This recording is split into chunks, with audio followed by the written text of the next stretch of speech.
Hi friends, இப்போ நம்ம பாக்கியலட்சுமி பார்க்க போகிறோம். பாக்கியலட்சுமியில் வந்துட்டு கோபி இருந்துட்டு போதுமா என்னால் முடியல அப்படின்னு சொல்லிட்டு அம்மாவை கத்த ஆரம்பிச்சாங்க. என்ன பண்ணுறது, எல்லா கோபத்தையும் அம்மா மேலே தான் காமிக்க முடியும். அதனால் அம்மாவை பிடிச்சி கத்திட்டாங்க.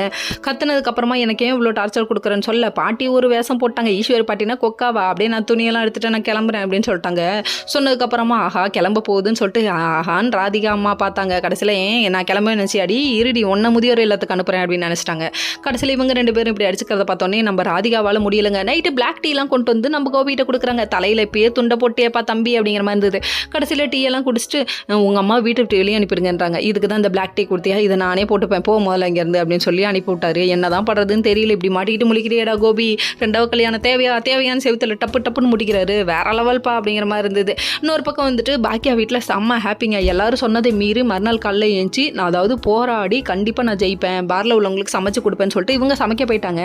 சமைக்கலான்னு சொல்லிட்டு போகும்போது வீட்டில் உள்ள எல்லாருக்கும் ஒவ்வொரு வேலை கொடுத்துறாங்க. நம்ம எலியில் கதை எழுத சொல்லிட்டாங்க. நம்ம ஜெனிக்கு ஒரு வேலையும் கொடுக்கலன்னு திருத்தன்னு மூஞ்சில் முழிக்கிறாங்க. நீ எதுவும் பண்ண வேணாமா, இருக்கிற சாம்பார்லாம் எடுத்து கொட்டிட்டு பாத்திரத்தை சிங்கில் போட்டுருமா, இதுவே பெரிய வேலை தான் அப்படிங்கிற மாதிரி நினைக்கிறாங்க. சொல்லுங்கிறதுக்காக சொல்கிறீங்கன்னு எனக்கு தெரியுதுன்றாங்க. உங்களுக்கு மட்டும் இல்லைங்க, பார்க்குற எங்களுக்கே தெரியுது. ஏன்னா ஜெனி தான் எந்த வேலையும் செய்ய மாட்டேங்கிறாங்க.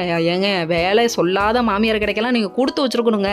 நமக்கெல்லாம் ஒரு வேலை ஒரு டம்ளர் எடுத்து வைக்க நாதி இல்லையேன்னு உட்காந்துருக்கும். ஆனால் இந்த பொண்ணுக்கு அது புரிய மாட்டேங்குது. சரி இருங்க பரவாயில்லங்க அப்படிங்கிற மாதிரி ஆயிடுச்சு. அதுக்கப்புறம் பாட்டி ஒரு பக்கம் ஈஸ்வரி பாட்டி ஒரு நடிப்பு போட, அதுக்கப்புறம் ஈஸ்வரி பாட்டிக்கு காஃபி கொண்டு வந்து கொடுக்குறாங்க. நான் இந்த 4 செவத்துக்குள்ளே அடைஞ்சு கிடக்கிறேன்டா அப்படிங்கிறாங்க.